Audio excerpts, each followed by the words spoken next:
Hey everybody, it's Jason Blaha here, and today I thought I would do something a little different. People always say, why do you only do breakfast chats? Why don't you ever do chats during other time of the day? Well, this is early afternoon and it's loud. It might be too loud for you guys to even really hear the audio. We'll find out. I'm not really eating lunch because I've already had my second food meal today, just snacking on my Greek yogurt. Now, people might ask, see, there we go. People might ask, how are you counting your calories? Because I eat the whole container. I eat one of these every day. There's exactly 800 calories of Greek yogurt in it. Okay, very simple. You don't have to weigh something if you eat the whole container. I weigh out and measure my other stuff. So, let's get over to the point. Let's talk about weight training. I had someone comment and start a conversation in one of my older videos this morning, and it made me realize this is a topic I haven't discussed in a little while. We need to discuss, and that is the overwhelming majority of the scientific data shows that resistance training or weight training has more health benefits than any other form of exercise that you can do. Now, we'll get to all the others because there's been, until recently, it was just in most areas, but there was still a debate. There was still a debate regarding cardiovascular disease because, people said, well, cardio, because it's called cardio, it's obviously better for your heart than weight training, right? Because the name of something always 100% of the time tells you exactly what it is. Names and labels are never wrong. And that was the logic used. Get your heart rate up, good for your heart, and it is. Research confirms it.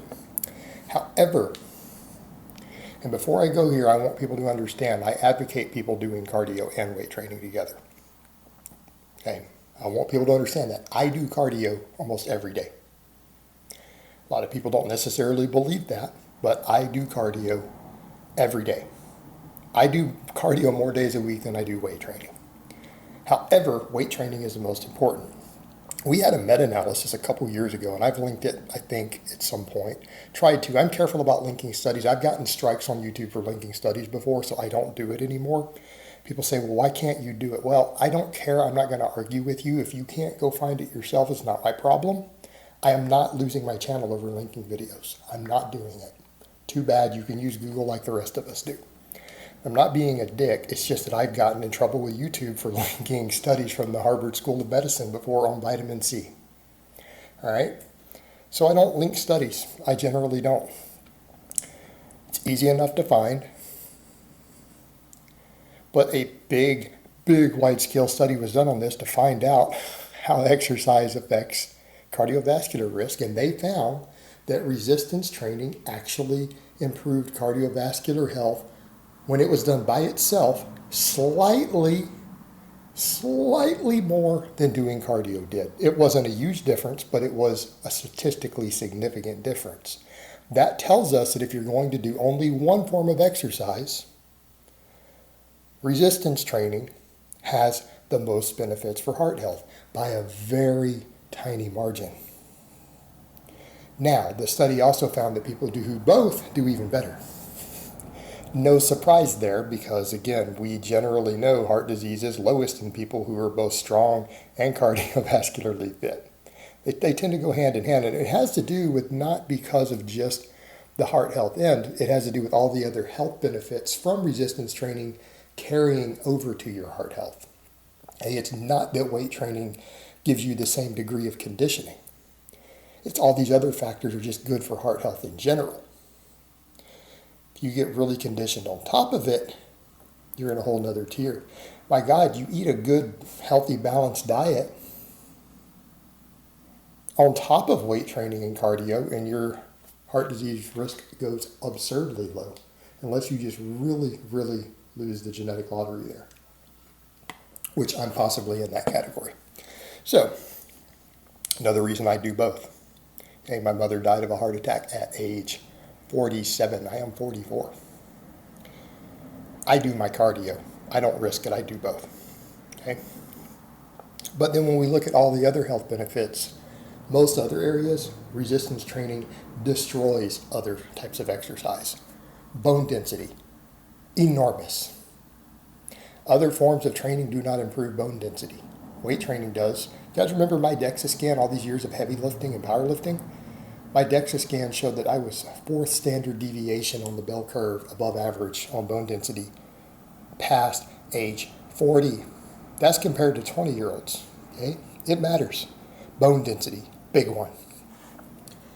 Risk of type 2 diabetes. Weight training does the most because, again, muscle mass is protective against blood sugar disease and insulin resistance. It's protective because the more muscle you have, the less insulin your body needs to produce, because, again, it also raises insulin sensitivity in your muscle tissue. The less insulin your body produces in general in response to things, it simply doesn't need it. It becomes more efficient. So even high glycemic index carbs, people who have a lot of muscle from resistance training, they don't get insulin spikes from it. So this whole nonsense you see from the bodybuilding world of, well, we can spike your insulin, but no, you're not. You're telling me that guys with a lot of muscle who train really hard, you're not going to spike their insulin with food. Maybe if you give them 200 grams of sugar. Nobody's doing that. And then it still wouldn't benefit you. Wouldn't be a benefit. But it's not going to happen. You're not going to spike your insulin. We don't need as much. We don't produce as much when we lift. Okay?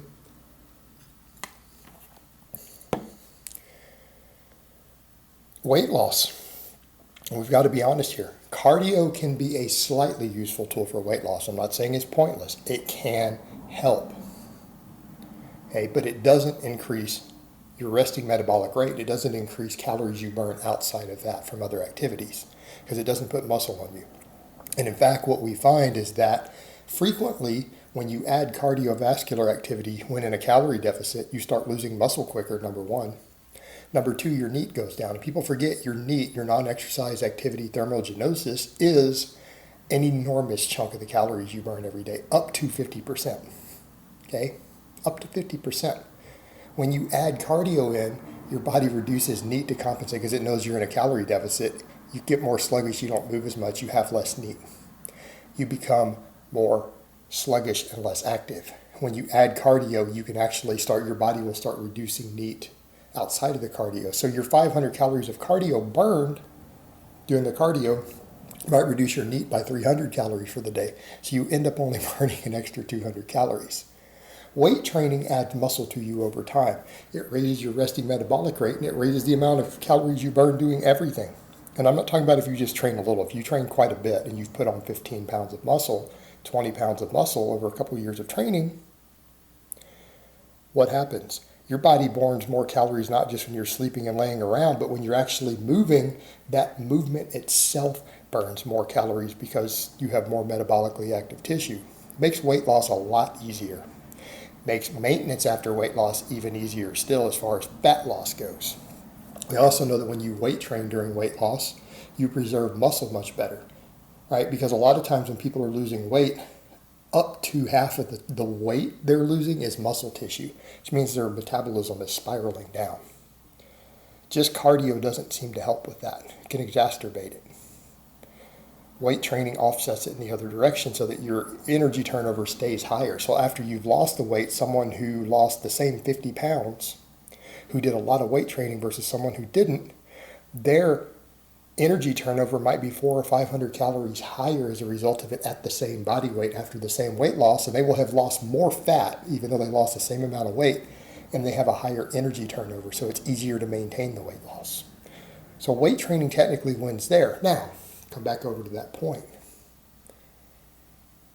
Cardio can help. You combine the two together, it works really, really well. But if we could only pick one, it'd be weight training for all of these health benefits, all of them.